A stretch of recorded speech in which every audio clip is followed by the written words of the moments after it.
Okay, so I'm left with the dilemma of when I'm squeezing my boards together, gluing them up.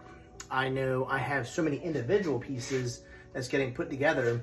Every time you clamp it, it's gonna wanna bend, it's gonna wanna bow, right? So they actually make the clamps that will go over top of it and hold it still to stop it from cupping and bending.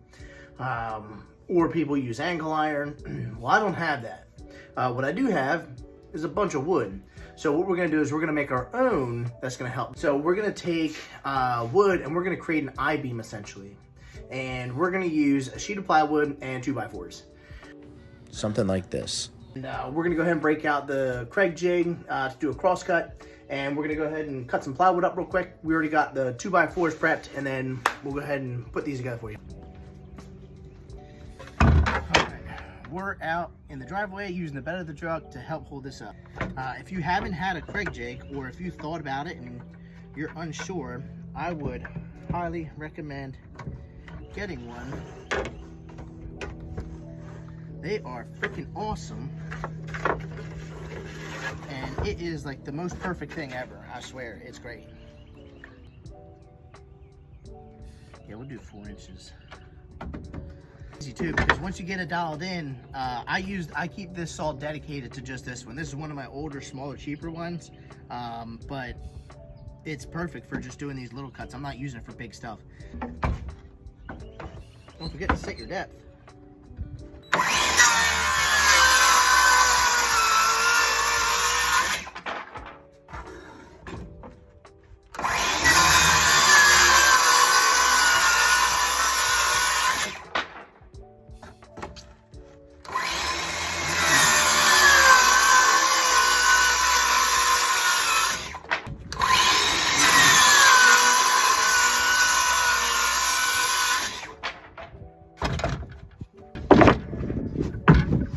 Consistent, perfect cuts.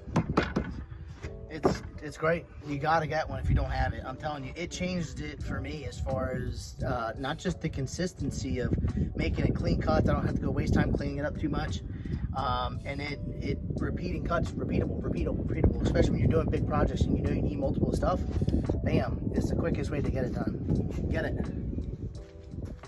I'll leave a link in my bio. Come on, get in there.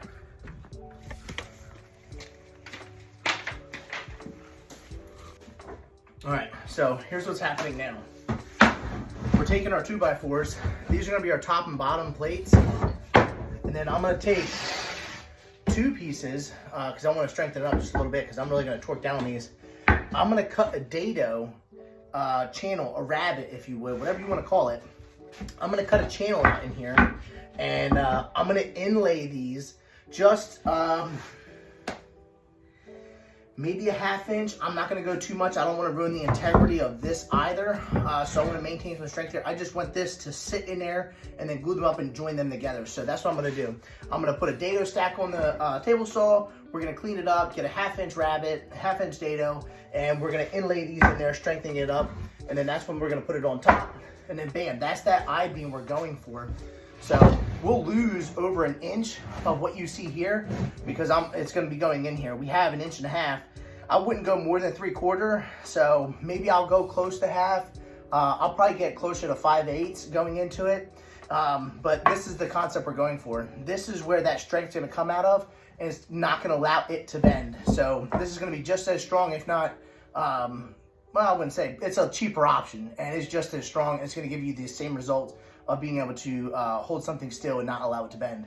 And that's what we need. We wanna have good quality product coming on the outside, not just, you know, knowing how to have the wood sitting based on the grain and stuff like that, but when you glue it up, it's gonna wanna bend. You gotta come up with something. This is our cheaper option, so give it a shot.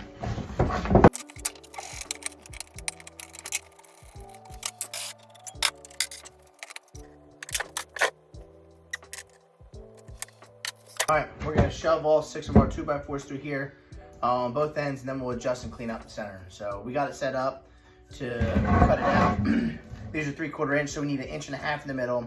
This is 3.5 inches wide, so there you go. We're gonna go 1 inch in, 1 inch in, leaving that 1 inch space, and we're gonna be cutting the 2 sides out. This is 3/8 wide, so we're gonna have to do 3 passes. We only have to adjust the saw once, because once we run it this way, all we do is turn it around, do the same thing on the other side, and then we'll have a middle chunk that we have to clean out, and then we'll just adjust it for that. All right, let's go.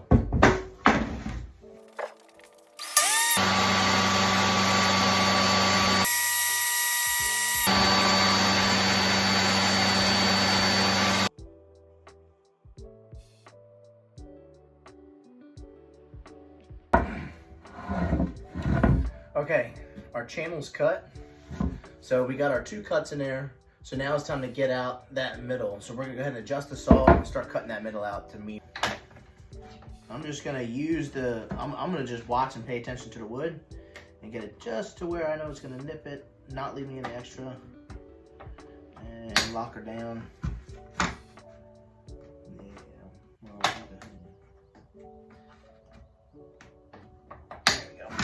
This is going to require 2 passes, so I'll do it and then flip it, and I should be able to get it all out in one shot. So here, watch.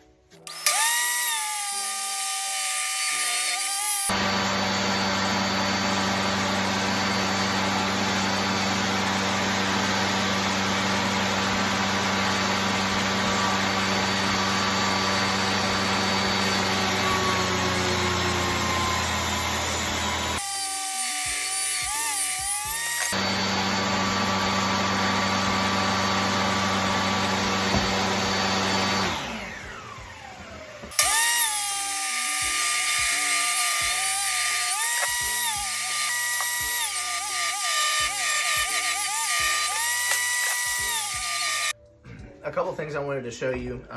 The last thing I broke out real quick, just kind of show you, was a push block. I use these mostly for my jointer.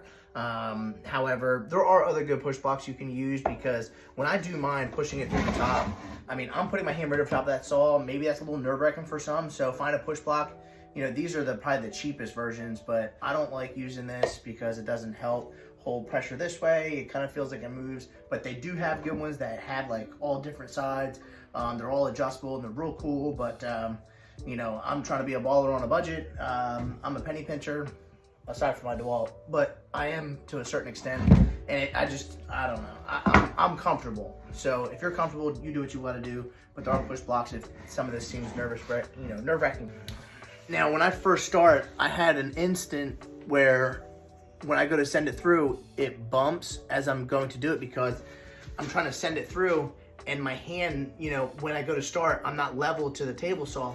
And what that did is it created one spot where it didn't lump. So now that I got the extra excess out, you know, when I first cut it, I looked down, I'm like, it looks pretty good. Well, turns out I did have one. I had one there, and I also got one in this one. It's a little further up. You see that big dark line? Was a lot higher. So I need to set it back to its original to meet up with this line. And I need to run it through again because those two are messed up. So we're gonna adjust the saw to get the spline out, and then I'm gonna go back and redo that, because that little gap there will mess up this whole board in a longer run. We don't want that. So key is, when you're sending it through, keeping it flat, keeping constant pressure, always keep it as tight as you possibly can, because that little bump up, that little one, is gonna mess up the whole thing for the long run. And you might not see it until you get all the way down the line and you're trying to put your stuff in there, and now you're pulling your hair out because you've changed everything up, take your settings off and stuff like that. So check what you're doing as you're going along. Like I said, downward pressure as much as you can.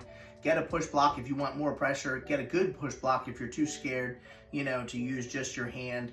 And these are cheap, but they're not as stable, because you want to keep a straight line when you're going through it too. So, all right, let's clean it up.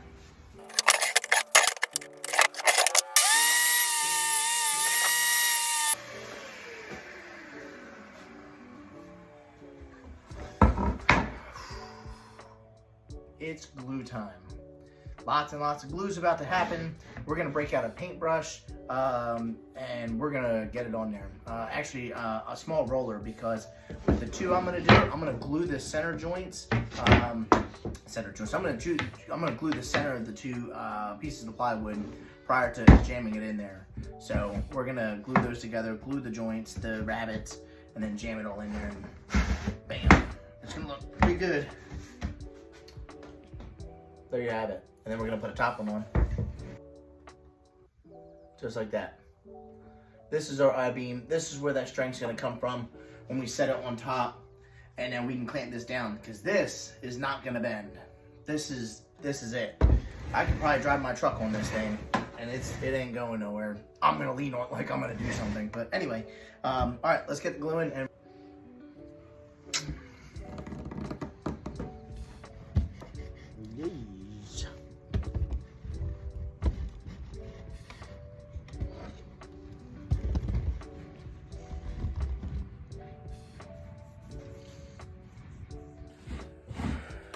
all right, we're gonna use a roller to roll on in there, and I'm gonna use a paintbrush to fill this large gap. I'll be here all day using a glue bottle, so let's get it going.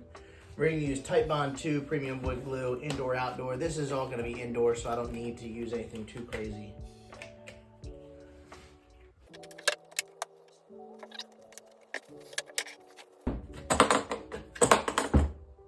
Blow the dust off, get this bad boy back out. I'm gonna use my 18 gauge, my 15 gauge nailer.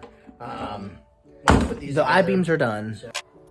But motherfucker.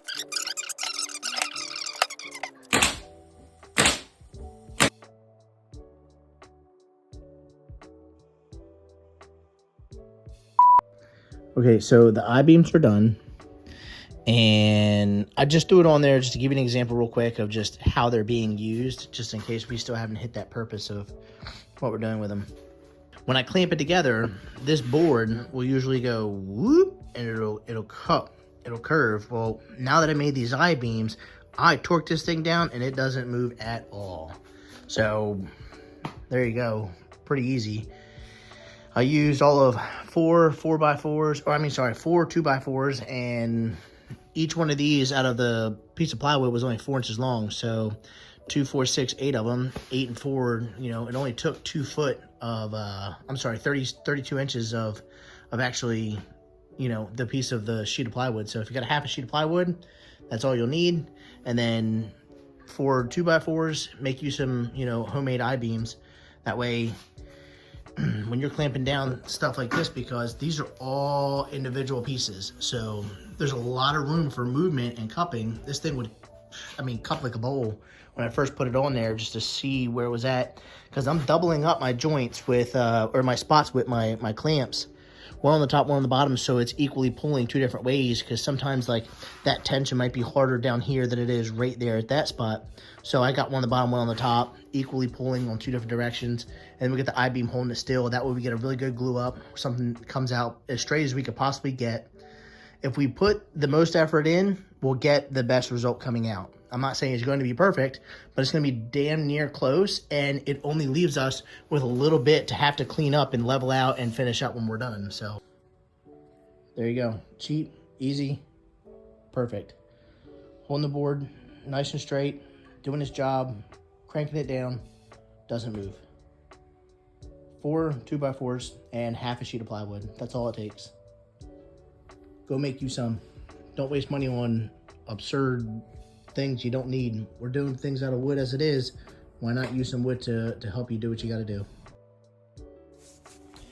I showed these Bessie clamps and talked about them in detail in another video, so I won't do it here, but they are awesome, and I know I showed them in this video, so I'll go ahead and leave a link for those in the bio as well.